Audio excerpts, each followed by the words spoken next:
নতুন নতুন সেলাই শিখেই আমরা সবার আগে কিন্তু কিছু ফুল বানানোরই চেষ্টা করি। যেহেতু নতুন, এই স্টিচটা সুন্দর হওয়ার সাথে সাথে সহজও হওয়া চাই। আজ শিখবো ব্ল্যাঙ্কেট স্টিচ। এই স্টিচটা কিন্তু উপরের দুটো শর্তই মেনে চলে। প্রথমে ফুলের মাঝের অংশে ফ্রেঞ্চ নট দিয়ে নিলাম। এবার পাপড়ির বাম পাশের নিচ থেকে সূচ তুলে সুতোটাকে অল্প বের করে আবার তার একেবারে পাশ থেকে সূচ তুলে সুতোটাকে সূচের নিচ থেকে পাস করিয়ে উপরের থেকে টান দিতে হবে। এভাবেই রিপিট করতে হবে একটা একটা করে। একটা স্টিচ হাতে কলমে যতটা সোজা হয়, মুখে এক্সপ্লেন করতে গেলেই ততটাই কঠিন হয়ে যায়। তোমরা একটু বুঝে নিও প্লিজ।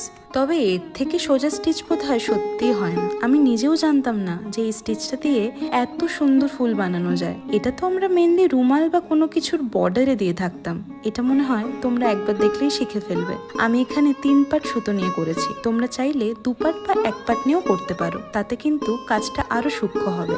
স্টিচটা কেমন লাগলো আমাকে অবশ্যই